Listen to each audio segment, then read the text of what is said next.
Hello అండి, అందరికీ నమస్కారం. నేను మీ విలేజ్ బ్లాగ్ రాజేష్. ఎలా ఉన్నారు? బాగున్నారా? మీరు చూస్తున్నారు కదండి, ఇదంతా బీర తోట అండి. అలాగే ఇది అనేది 2 గుంటల్లో ఊడ్చారండి. అలాగే ఈ పొలం చక్కగా దున్నుకుని చిన్న చిన్న బూదుల్లా అయితే చేసుకుని, అలాగే కర్రలు కట్టుకుని తాళ్ళు మీద అయితే ఎక్కించారండి. చాలా బాగా కాసినాయి అనమాట. అలాగే మీకు చూపిస్తాను చూడండి. బీరకాయలు చూసారు కదా ఫ్రెండ్స్, మంచి చక్కగా ఎదిగినాయి అనమాట. అలాగే రైతులు కూడా చాలా కష్టపడతారండి. అలాగే ఇప్పుడే కోసారండి ఈ బీరకాయలు అనేవి. చూసారు ఫ్రెండ్స్, ఈ బీరకాయలు ఇవి కాకినాడ పట్టుకెళ్ళి హోల్సేల్ అయితే అమ్ముకుంటారు అనమాట. దాదాపు కేజీ వచ్చేసి ఒక 20 రూపాయలు 30 రూపాయలు పడుతుందండి రైతులకి. మరి రైతులకి అయితే మిగిలేదు ఏమీ లేదు, అంతా కష్టపడితే కానీ.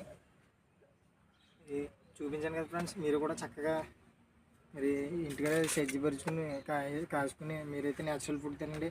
మరి ఈ వీడియో మీకు ఎలా అనిపించిందో కింద కామెంట్ సెక్షన్లో కామెంట్ అయితే చేయండి ఫ్రెండ్స్. అలాగే ఈ వీడియో నచ్చినట్లయితే ఒక లైక్, షేర్, సబ్స్క్రైబ్ తప్పకుండా చేయండి ఫ్రెండ్స్.